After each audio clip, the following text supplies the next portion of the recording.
She stood in front of the ornate wooden mirror, watching her reflection finger a small hourglass connected to a necklace that lay around her neck. McGonagall had given her the time turner in her 3rd year and had left it with Hermione for 3 years and counting after that. Hermione didn't know if the professor had forgotten about it or just assumed that Hermione was responsible enough to keep it, but it had proved invaluable in the past year. The 6th year smiled mischievously at the thought of her using it responsibly. Many events had happened since she first used the time turner to attend classes in identical time slots. Harry had won the Triwizard Tournament. Bill and Fleur had married. Sirius had died. And Hermione had started dating Ron. Hermione loved Ron, but sometimes Ron couldn't give her what she needed. Of course, she couldn't bring herself to ask him to. He loved her gently.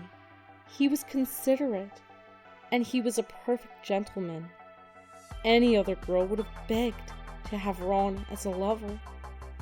As Hermione began to flip the time turner, 1, 2, 3 times, Ron flew out of her mind. The room spun around her only for a second before she stumbled, walking into the same room she was in. Only this time, she saw herself sitting cross-legged on the bed. The other her smiled and got up slowly. Hermione put her time turner back underneath her shirt and walked towards herself.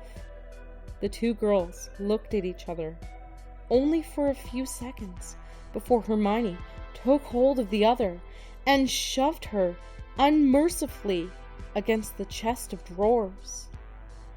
The wall behind her shook violently, and the still life painting banged loudly against the plaster. Hermione gave herself a smug smile and looked herself in the eye. I believe I put a silencing spell on this room about 3 hours ago. The other her nodded, body pressed stiffly against the dresser. Good, said Hermione, because I've heard that Muggle-born girls scream louder. And with that, she pulled her slender wand out of her back pocket and flicked it in passing before fluently putting it back in her pocket. The other Hermione's clothes ripped off her body, resulting in a pile of torn fabric on the ground. Hermione's own garments melted off her body in strips, much more smoothly, everything coming off to rest on the floor. She dug her fingernails deep into the other girl's back, letting the warm flesh engulf her fingertips. Moving her mouth closer to her neck, her fingernails dug even deeper into her back, making the other Hermione whine in pain. The girl against the dressers opened her mouth as if about to say something in protest. Don't speak. If you must move your mouth.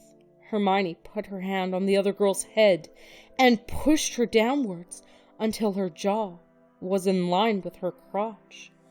Her fingers weaved through the other her's wavy hair as she tilted her head in closer. The other Hermione seemed to take the hint as her tongue snaked its way out of her mouth. Both girls parting their tender, moist lips. Hermione screeched as she felt the hot, wet tongue brush against her body's most sensitive area. Her grip tightened on the other girl's head, and she whimpered in pain.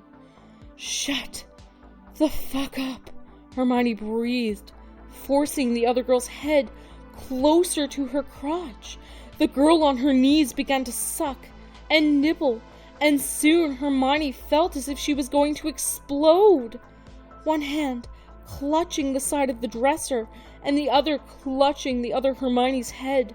Her body began to shake with waves of pleasure. She could feel her juices spilling out of her all over the other girl's face, and the thought of the other Hermione getting soaked intensified her orgasm. Panting and covered with sweat, Hermione dropped to her knees. She was eye level with the other Hermione. "You're such a fucking mudblood slut," Hermione whispered to herself with a smile, eyeing the vestiges of her own cum that coated the other girl's lips. She kissed her hard, and her right hand made its way in between the other Hermione's legs. "My God, Hermione, I've never seen you so wet before," she mumbled into her mouth. Her fingers danced over the other girl's clitoris, teasingly. "Would you want me to?" She began to drag her fingers slowly, painfully, over. "Please, please," the other Hermione pleaded, eyes closed and eyebrows raised, hands clutching the carpet in frustration.